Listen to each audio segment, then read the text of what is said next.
Iwe nianze kwa kumshukuru Mwenyezi Mungu kwa kutukutanisha hapa katika siku ya kihistoria kabisa kwa klabu ya Young Africans, lakini pia tasnia ya football katika taifa letu. Nikushukuru sana mgeni rasmi, Mheshimiwa Mkuu wa Mkoa wa Dar es Salaam.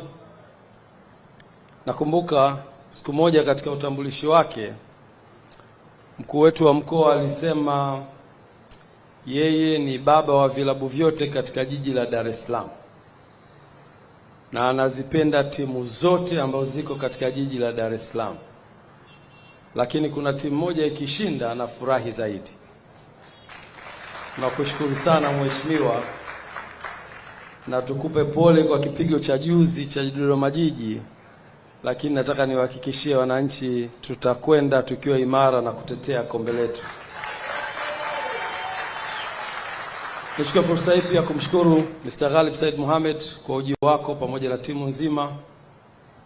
Ali amewatambulisha watu wote na viongozi wetu wa TFF, lakini ningependa kwa kipekee nitambue pia uwepo wa mkurugenzi kutoka Azam Media, kakaangu Patrick Kaimele, mdhamini wetu, lakini mtu muhimu sana katika maendeleo ya taifa letu katika eneo la football. Na sasa hivi mnakwenda kwenye michezo mbalimbali. Tunawapongeza kwa kazi nzuri mnayoifanya. Lakini pia nitambue uwepo wa mwenyekiti wetu wa mkoa wa Dar es Salaam DRFA, kakaangu Nyambaya. Nakushukuru sana kwa uwepo wako. Shafi Dauda, nikushukuru sana. Umehudhuria katika tukio muhimu sana ambalo ni la kihistoria. Saidiu Mandingo, tunakushukuru pia kwa uwepo wapo. Ndugu zangu kutoka Aga Khan, Olais, karibu sana. Lakini kwa kipekee nitambue viongozi mbalimbali ambao wote wametambulishwa. Sunday, can you please, you and your team, please, can you stand? Jamani, hawa pia ni wageni wetu, na wageni hawa maalum wametoka China, na baada ya muda mfupi tutaona kazi gani imewaleta hapa. You can sit. Ndugu wa Tanzania kwa ujumla wetu, tunayo furaha siku ya leo kukutana hapa kwa ajili ya kuandika historia kubwa. Historia ambayo ilipaswa kuandikwa miaka mingi iliyopita. Klabu yetu ya Young Africans ilikuwa ina dhamira ya kujenga uwanja miaka kadhaa iliyopita. Lakini kwa mipango na kudra za Mwenyezi Mungu, leo tunakwenda kuiandika historia hiyo ya kuwa na uwanja wa kisasa unaomilikiwa na klabu yetu ya Young Africans. Dhamira njema ya viongozi waliopita wameisogeza timu hii mpaka hapa ilipofika, na sisi katika uongozi wetu tukachukua hicho kijiti na kusema tukisogeze mbele zaidi. Leo tunajivunia uwepo wa viongozi hao waliopita kwa kuwa waliweza kuwa na jengo ambalo tunaliona. Mheshimiwa Mkuu wa Mkoa leo anapata fursa ya kutembelea jengo letu, ameliona. Jengo lililojengwa miaka 50 iliyopita. Lakini jengo hilo leo linaweza kutumika na kuwa alama kwa taasisi yetu ya Young Africans. Tunamkumbuka mzee wetu Abeid Aman Karume, Mungu amuhifadhi, kwa kazi hii kubwa ambayo ameifanya. Lakini viongozi hao waliweza kupigania klabu yetu ikawa na ardhi. Leo tunajivunia kuwa na ardhi yenye takriban square mita 1035 katika eneo hili la Jangwani. Ni kazi kubwa iliyofanywa na viongozi waliotutangulia. Na viongozi hao wangeweza kuiuza hii ardhi, kwani kuwa kuna ubaya, nani angewauliza? Lakini hawakuiuza. Waliweza kuishikilia kwa takriban miaka zaidi ya 50 na kuhakikisha ardhi hii kuna siku itakuja kuifaa klabu yetu. Na leo niwahakikishie wananchi, ardhi hii imetufaa na klabu ya Young Africans itakwenda kujenga uwanja juu ya ardhi hiyo ambayo wazazi wetu walitangulia. Tulipoingia madarakani tulisema kipaumbele cha kwanza kitakuwa ni uwanja. Lakini katika hesabu sahihi za uwekezaji, kwa sababu mimi background yangu ni investment, hauwezi kukurupuka timu ambayo haijashinda ubingwa, timu ambayo haijafanya vizuri uwanjani, timu ambayo haina uongozi imara, timu ambayo haina maendeleo mazuri, haivutii wawekezaji, haivutii wafanyabiashara, ukasema mwaka wako wa kwanza ujenge uwanja, la hasha, huwezi kufanikiwa. Biashara inataka kuvutiwa. Mwekezaji yoyote anahitaji kwenda sehemu ambayo iko imara, ina fan base kubwa, ina uongozi imara, ina miundombinu mizuri ya uongozi na utawala, lakini pia inavutia watu wengi. So tulipochukua uongozi, tuliweka kipaumbele cha kuhakikisha timu yetu inafanya vizuri. Tuhakikishe tunaimarisha uongozi. Tuhakikishe tunaimarisha eneo la secretariat ambao Andre Mtini ameifanyia kazi kubwa. Na kupongeza sana Andre Mtini.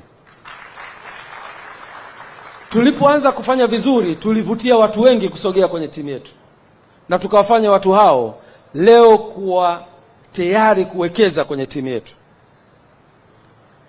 Baada ya kufanya hivyo, miaka minne tumechukua makombe ya ligi kuu ya NBC, tumechukua makombe ya FA Cup, tumechukua ngao za jamii, tumefanya vizuri kimataifa. Sio maendeleo ya kubeza. Lakini sio tu hivyo, tumefanya vizuri pia kwenye wanachama, tumesajili wanachama nchi nzima, tumefungua matawi nchi nzima na matawi mengine yako nje ya nchi. Na hivi sasa tunaelekea sasa kuwavutia watu wengi kuja kwenye klabu yetu, na watu hao watakuwa tayari kuwekeza. Moja katika uthibitisho wa uwekezaji huo, miezi michache iliyopita klabu ya Yanga ilitangaza nafasi za uwekezaji kwenye ujenzi wa uwanja. Taasisi mbalimbali zikaomba, na mwishoni secretariat ikapokea maombi hayo na kuyachuja, na finally kupata majina machache yaliyoletwa kwenye Excom, na tukachukua fursa hiyo kama viongozi wa Excom kuweza kuchambua taasisi hizo ili kumpata aliyekuwa bora ambaye anaweza kutusaidia kwenye eneo la uwekezaji wa uwanja. Hapo ndipo tulipoangukia kwenye mikono ya GSM Group. Tuwapige makofi tafadhali. Baada ya mchakato huo kukamilika, tukawaalika GSM Group na tukaunda kamati, na nitambue uwepo wa Ivan Tarimo, na kushukuru sana, akiwa ni mshauri wetu kwenye eneo la fedha, na kaka yetu Alex Mgongolo akiwa ni mshauri wetu kwenye eneo la sheria. Tukaweza kuwapitia na kukaa na GSM Group na kuwaeleza dhamira yetu, na dhamira hiyo ikapokelewa kwa mikono miwili. Ndipo hapo GSM Group kwa kushirikiana na taasisi yetu ya Yanga tukaweza kutengeneza kamiti ambayo ikaanza kufanya design ya uwanja wetu, na leo mmeona wageni wetu ambao wamekuja hapa wamefanya kazi kubwa sana ya kudesign uwanja ili kuweza kufikia malengo ya kwetu kama Club Young Africans, lakini pia malengo ya wawekezaji wetu ambao ni GSM Group. Kazi kubwa imefanyika, mliona watu wako kimya. Kazi hiyo ni kufanya design, architectural design ya uwanja, kufanya structural design ya uwanja, na baadaye kufanya costing, kupata gharama za uwekezaji. Tumefika mwisho, gharama zimepatikana, michoro imekamilika, na wote pande zote mbili, mwekezaji pamoja na Young Africans, tumeridhika kwa 100% kwamba huo ndio utakaokuwa uwanja wetu. Tukawa na kikao kikubwa siku chache zilizopita, mwanzoni mwa wiki hii. Kikao hicho dhamira yake ilikuwa ni kukubaliana jinsi gani tutakwenda ku-execute huu mradi. Ziko taaluma nyingi sana tumejifunza kutoka kwa wenzetu. Katika uwekezaji kuna kitu kinaitwa build, operate and transfer, BOT. Unaweza ukajenga, ukai-operate na ukafanya transfer. Ni mfumo mmoja wapo wa uwekezaji kwenye viwanja na kwenye miradi mbalimbali. Kuna EPC, engineering, procurement and construction, na saa nyingine kuna financing. Mtu anakufanyia design, anakununulia vifaa, anafanya ujenzi na anagharimikia pia. EPC financing ni sehemu mojawapo ya uwekezaji ambayo inaweza kufanya kazi. Lakini uongozi wenu wa Club Young Africans umetathmini njia zote hizo na kuona kuna njia ambayo inaweza kutufaa zaidi na sio hizo ambazo nimezitaja. Na njia yenyewe ni partnership katika uwekezaji. Tukakubaliana modality ambayo ni sahihi baada ya kupitia modality nyingi, na model ambayo tumekuja nayo ni model ya partnership. Model ambayo itamfanya Young Africans ambaye ana uwanja kusubmit uwanja wake kwenye mradi, na kumfanya GSM Group ambaye ana uwezo wa kifedha kuleta fedha za ujenzi wa uwanja. Hawa partner wawili wakija pamoja, mmoja ana ardhi na mmoja ana fedha za uwekezaji, tutaweza kufikia malengo yetu ya kuwa na uwanja. Na hapo tukakubaliana kwenye partnership. Na leo nataka niseme tu kwa uchache, nimekutana na watu wengi ambao wanaweza kufanya biashara na wana uwezo wa ushawishi. Ghalib ni sehemu ya hao watu wenye uwezo wa ushawishi mkubwa sana kwenye biashara, na ushawishi wake ungeweza kutulalia sisi wanayanga, angeweza kutushawishi na viongozi wakaingia kwenye ushawishi huo. Yako mambo kadhaa ambayo nafikiri nyie ni mashahidi. Partnership za aina hii, wako watu walishawahi kuja na miradi na wakataka umiliki wa 1% nyingi kwenye miradi hiyo. Nimeshangaa skill zako Mr. Ghalib za negotiation hujazileta kwenye klabu ya Yanga. Sijajua ni kwa sababu gani. Nyie wananchi mtaniambia.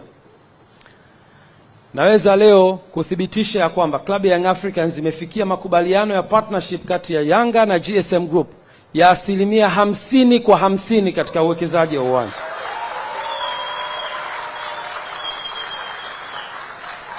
Mtanielewa nikisema kwa nini skills hiyo ya kwako ya ushawishi hujaitumia kwenye Yanga. Ni kwa sababu ya dhamira yako njema uliyokuwa nayo kwenye klabu hii. Leo Mr. Ghalib angekuwa ni mtu wa tamaa, angeweza kusema nataka 80% kwa 20. Na kwa sababu fedha yake ni kubwa inayokwenda kujenga uwanja, tusingeweza kumkatalia. Kwa sababu tunayo shauku ya kuwa na uwanja na tunayo hamu ya wanachama wetu kupata hiyo nafasi ya kumiliki uwanja wao. Na sisi kama Yanga tukiwa hatuna fedha, tungeweza kuingia kwenye huo mtego. Lakini alisema hapana, nataka tugawane 50% kwa 50. Ili klabu ya Young Africans iwe na umiliki wake na mimi ninayoleta fedha niwe na umiliki wangu. Angeweza kwenda na kusema nataka 51% ili niwe na sauti kwenye hiyo board, lakini hakufanya hivyo. Leo ni kushukuru sana Mr. Ghalib. Hivyo kwa kuhabarisha umma, mradi wetu utakuwa unamilikiwa kwa 50% kutoka upande wa Young Africans na 50% kutoka GSM Group, na hii ni fair balance kabisa kwenye uwekezaji. Itatupa sisi fursa kama wanayanga kumiliki uwanja wetu na itampa fursa mwekezaji kurudisha kwenye uwekezaji ambao wanakwenda kufanya. Klabu ya Young Africans contribution yake ni ardhi kwenye uwanja huu, na kampuni ya GSM contribution yake itakuwa ni fedha za kujenga uwanja huu ambao mimi na nyie leo tutakwenda kuona uwanja huu ukiwa na quality ya juu kabisa. Kwa kusema hayo, ni kushukuru sana Mr. Ghalib na GSM Group. Najua sio maamuzi yako binafsi. Kuna timu kubwa nyuma, kianza na makamu mwenyekiti na CEO. Mmefanya kazi kubwa kuhakikisha kwamba tumefikia makubaliano haya. Na ushawishi wenu pia ungeweza kuathiri. Kwa hiyo nawashukuru sana. Ushawishi wenu haujatuathiri wana Yanga. Lakini pia niwashukuru Excom yangu ambao na wenyewe wamekuwa na sisi bega kwa bega kama viongozi wa taasisi yetu kuhakikisha tunafikia malengo makubwa ya klabu yetu.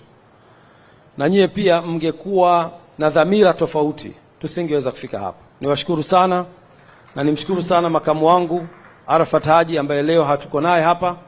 Yuko kwenye ibada ya haji, tumuombe Mungu ibada yake Mungu amkubalie. Amekuwa na yeye mstari wa mbele kuhakikisha tunafikia malengo haya. Kwa hiyo niwashukuru sana Excom kwa ujumla wenu, na niwashukuru pia Secretariat kwa kazi nzuri mnayofanya. Ndugu wana Yanga, immediately klabu yenu itakuwa na uwanja hapa katika eneo hili tulilofanya. Tungeweza kuwa na hafla kama hii tukaipeleka Serena, tukaipeleka wapi, lakini tuliona tuilete katika ardhi hii ambayo Mungu akijalia maximum miezi 18 mpaka 24 tutasimama hapa kuzindua uwanja huu wa kisasa.